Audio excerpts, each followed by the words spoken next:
శివాయ గురవే నమః. శ్రీమాత్రే నమః. శ్రీ అనఘదత్తాయ నమః.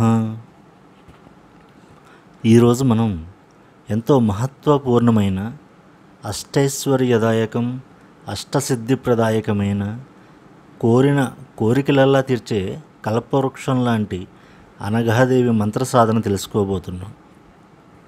శ్రీ దత్తదేవుల శక్తి స్వరూపం మహాకాళి, మహాలక్ష్మి, మహాసరస్వతిల రాజరాజేశ్వరి దేవిల మూల రూపమైన అనఘా స్వరూపం.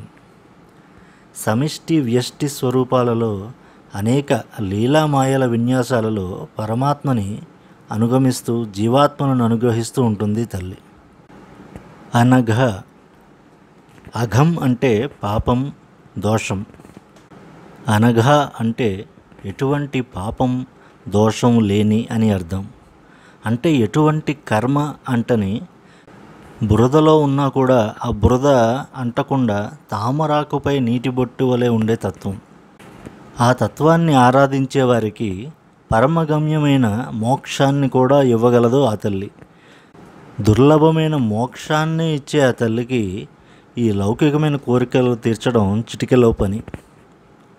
తన మొరని ఆలకించడంలో రామయ్య ఆలస్యం చేస్తున్నాడని నన్ను బ్రోవమని చెప్పవే సీతమ్మ తల్లి అని ఆ రామదాసు రామయ్య శక్తి స్వరూపమైన సీతమ్మని వేడుకోగానే సీతమ్మ కరుణతో రామయ్య దృష్టి రామదాసుపై పడేలా చేసినట్టు దత్తుడు మన వెంటే ఉన్న అప్పుడప్పుడు పరీక్షించే నెపంతో పిలుస్తుంటే అటు ఇటు దిక్కులు చూస్తూ ఉంటాడు తప్ప మన వైపు చూడనట్టు నటిస్తూ ఉంటాడు.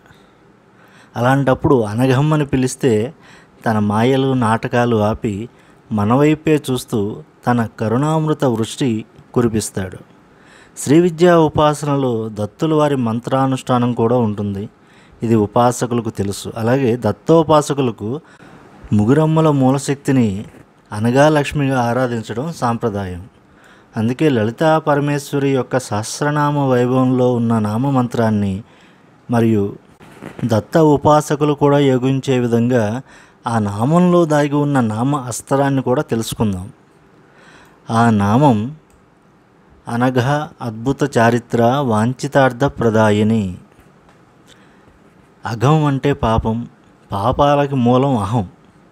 నేను, నాది, నావారు ఇలా భేదభావంతో మిగిలిన వారంతా పరాయివారు అన్న అశుద్ధ భావజాలమే సకల పాపాలకే మూలం.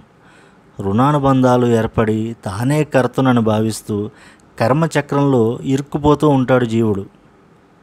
అనఘ అంటే పాపం లేనిది, అంటే సకల పాపకర్మలను ధ్వంసం చేసి కర్మలయందు కర్తృత్వ భావనని తొలగించి జ్ఞాన మార్గంలోకి ప్రవేశపెట్టే శక్తి అనఘ.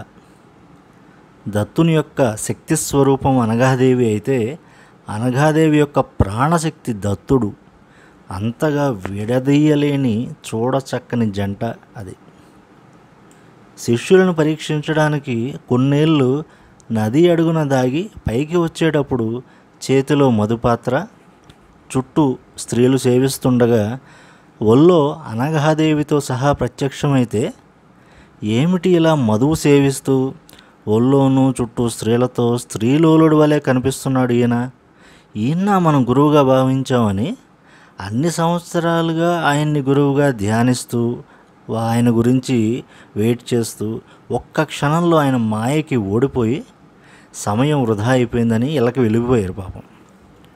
తర్వాత దత్తప్రభు దయ వల్ల అజ్ఞానం పోగొట్టుకొని అది మధువు కాదు అమృతమని, చుట్టూ ఉన్నవారు అష్టసిద్ధులని, ఆయన ఒళ్ళో ఉన్నది సాక్షాత్ అనఘలక్ష్మి అని తెలుసుకొని వేవేల విధాలుగా కీర్తించారు.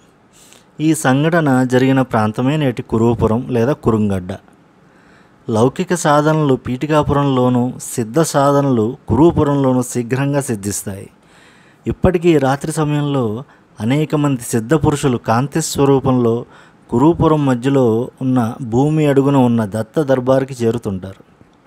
భూత ప్రేత పిశాచగణాలు కూడా కురుపురంలో ఆలయ చుట్టుపక్కల పరిసరాల్లో చేరి తమకి ప్రేతత్వం పోగొట్టమని దత్తప్రభువును వేడుకుంటూ ఉంటాయి.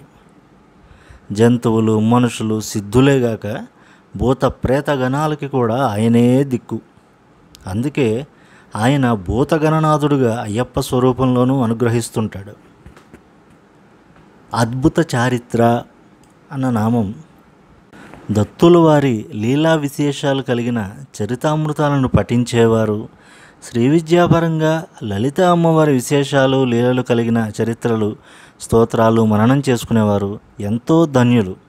అటువంటి వారికి వాంఛితార్థ ప్రదాయిని అంటే అటువంటి చరిత్రలు లీలలు భక్తి శ్రద్ధలతో పారాయణ చేసుకున్న వారికి ఏది కోరుకున్నా వెంటనే ప్రసాదిస్తుంది. ధర్మ అర్థ కామ మోక్షాలను పురుషార్థాలు అంటారు. వీటన్నింటినీ ప్రసాదించే శక్తి గనుక వాంఛితార్థ ప్రదాయిని. అయితే శంకరులు ఫలమభిచ వాంఛా సమధికం అన్నారు.